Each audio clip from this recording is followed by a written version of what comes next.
আলহামদুলিল্লাহ। প্রেমের টানে নাটোরে ছুটে এলেন চীনা তরুণ লিসিজাং। ধর্মান্তরিত হয়ে বিয়ে করলেন প্রেমিকা ফাতেমাকে। বিয়ের আগে বৌদ্ধ ধর্ম ত্যাগ করে ইসলাম গ্রহণ করেন তিনি।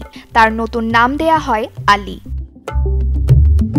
মুসলমান হয়ে তার নাম রাখিছে আলী। এদের দুজনের প্রেম ভালোবাসা ছিল।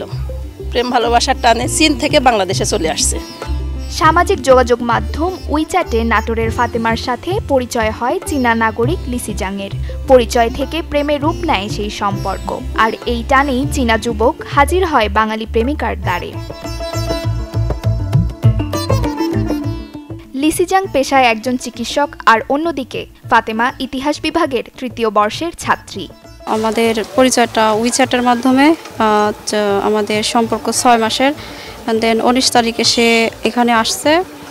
তারপর ২১ তারিখে আমরা কোর্টের মাধ্যমে এফিডেভিটের মাধ্যমে বিয়েটা সম্পূর্ণ করেছি। এখন আমাদের নেক্সট প্রিপারেশন উভয় বোথ ভিসা পাসপোর্ট রেডি হলে আমরা দুজনে একসাথে আর কি চায়না চলে যাব।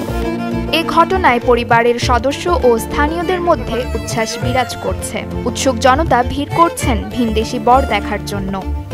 ঈদ উপলক্ষে আমার জামাইটা আইছে বা আমার মেয়েটাকে বিয়ে দিতে পারছি, আমরা আত্মীয় স্বজন আসছে, এর জন্য আমরা খুব আনন্দ, খুব খুশি। আইসে আমরা দেখলাম, মানুষে কোচে চিন্তা জামাই আইসে, তখন আসলাম আমরা, এসে দেখলাম ভালোই লাগলো।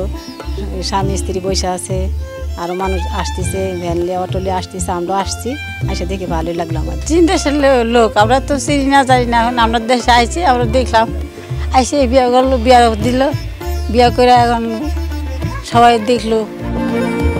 এলাকায় চাঞ্চল্যের সৃষ্টি হলেও শুভাকাঙ্ক্ষীরা আশীর্বাদ করে যাচ্ছেন নবদম্পতিকে। Desk report, channel 24।